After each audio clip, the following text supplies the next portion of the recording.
the bank that sold someone else's gold.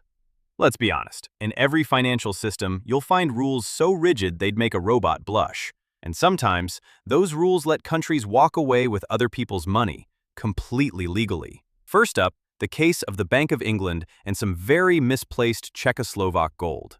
Just 6 months before Britain went to war with Nazi Germany, the Bank of England willingly handed over nearly $9 million worth of gold to Hitler.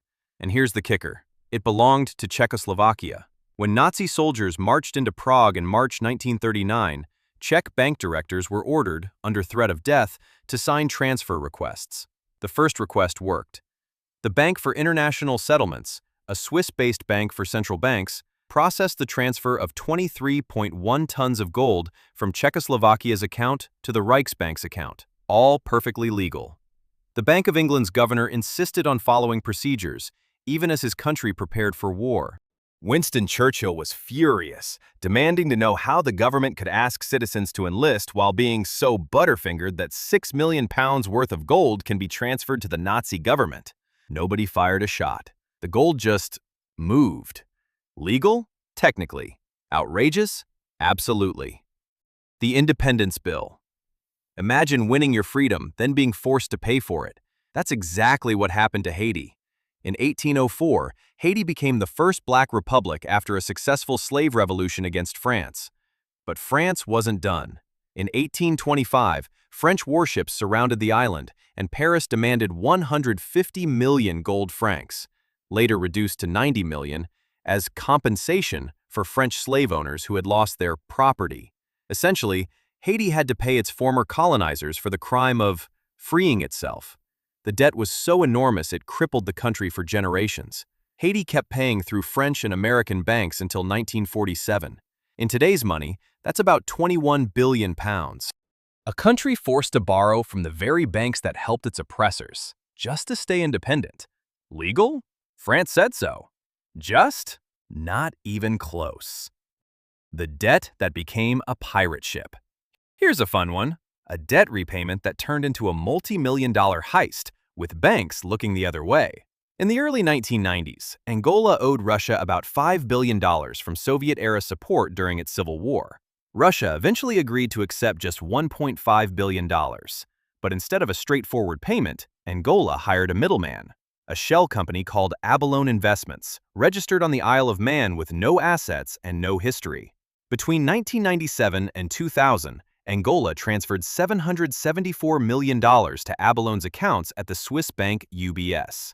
From there, millions flowed to middlemen and senior officials. The Angolan president allegedly received $36 million. The intermediaries pocketed over $260 million combined. UBS processed the transfers without meaningful review. The debt was cleared, the money was gone, and everyone involved got rich. Legal? The contracts were signed, the transfers were processed. Morally? You be the judge. The frozen billions. Fast forward to the 21st century, and the game has gotten even bigger. In 2022, following the escalation of conflict in Ukraine, the European Union and its allies froze over 200 billion euros in Russian central bank assets. Most of it sits in Belgium at Euroclear, a financial depository.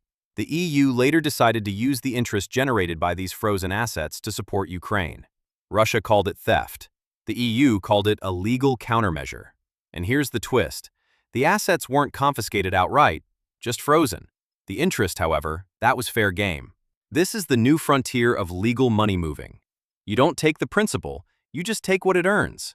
It's like renting out someone else's house and keeping the rent. Legal? The EU argues yes, based on sanctions regimes and international law. Critics call it a dangerous precedent.